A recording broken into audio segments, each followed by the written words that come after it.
बंधन और मोक्ष। किसी संत से किसी जिज्ञासु ने पूछा था, बंधन और मोक्ष क्या है? संत ने जवाब दिया था, मम ही बंधन और निर्मम ही मोक्ष है। मम मतलब संसार में यह मेरा है, यही बंधन है, और निर्मम मतलब संसार में मेरा कुछ नहीं है, यही मुक्ति है। जैसे खेल के क्लब वगैरह में जाया जाता है तो वहाँ शुल्क देने पर अनेक तरह की क्रीड़ा सामग्रियाँ मिलती हैं। वहाँ के मैदान को उपयोग में लाया जा सकता है, वहाँ की पुस्तकों को पढ़ा जा सकता है, परंतु वहाँ की कोई चीज़ हम अपना नहीं समझते हैं। अंततः वहाँ का सब कुछ छोड़कर हम घर लौट आते हैं। हमें पता होता है कि घर को वापस जाना है। उसी तरह संसार में आना, संसार के कर्तव्यों को करना, मुंह से बोलना कि अरे तुम मेरे भाई हो, मेरे बच्चे हो, मेरे पुत्र हो, मेरे पौत्र हो, मेरे अपने हो, परंतु मन से निश्चय होना कि यहाँ मेरा कुछ नहीं है। अंततः इसे छोड़कर जाना है।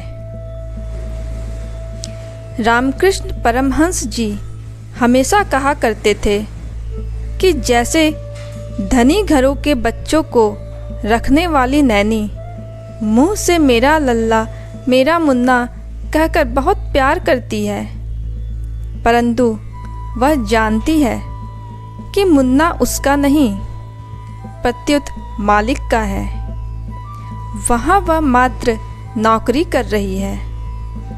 उसी तरह मुंह से कहो कि मेरा घर, मेरा मकान, मेरा परिवार, मेरे लोग, मेरे अपने, परंतु मन से जानो कि यहाँ पर अपना कुछ भी नहीं है।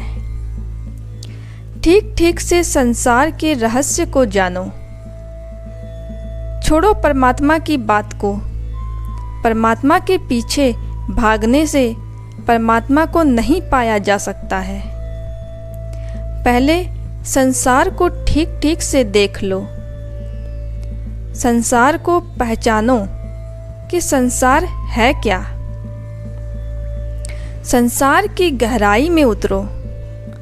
जैसे महात्मा बुद्ध एक बूढ़े, एक बीमार और एक मृत व्यक्ति को देखकर संसार की गहराई में उतर गए और संसार की वास्तविकता को समझ गए। फलतः सहज ही बुद्धत्व की ओर अग्रसर हो गए। वैसे ही सर्वप्रथम आप संसार को समझो। बहुत अधिक सत्संग सुनने, बहुत अधिक इधर उधर भटकने का कोई प्रयोजन नहीं है। आप जहाँ हो वहीं पर चिंतन करो कि संसार है क्या, संसार में क्या कुछ अपना है, कितने दिनों तक इस संसार से संबंध है हमारा। जब आप संसार से परिचय प्राप्त करोगे तो जानोगे कि संसार में अपना कुछ भी नहीं है। जब संसार को ठीक ठीक से जानोगे तो संसार से वैराग्य हो जाएगा और परमात्मा को ठीक ठीक से जानोगे तो परमात्मा से प्रेम हो जाएगा। परमात्मा आपकी ही आत्मा का समिष्टि रूप है।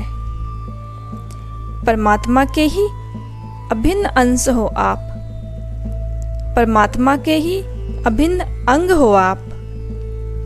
ठीक ठीक से परमात्मा से परिचय हो जाए तो परमात्मा से प्रेम हुए बिना रह नहीं सकता। इसलिए तो विवेक को महत्वपूर्ण बतलाया गया। विवेक के द्वारा संसार व परमात्मा दोनों से परिचय हो जाता है। संसार से परिचय होने पर हमने जाना कि संसार में अपना कुछ नहीं है। फलतः सहज ही संसार के प्रति आकर्षण में कमी आ जाती है। कर्तव्य रह जाता है पर प्रेम नहीं रहता।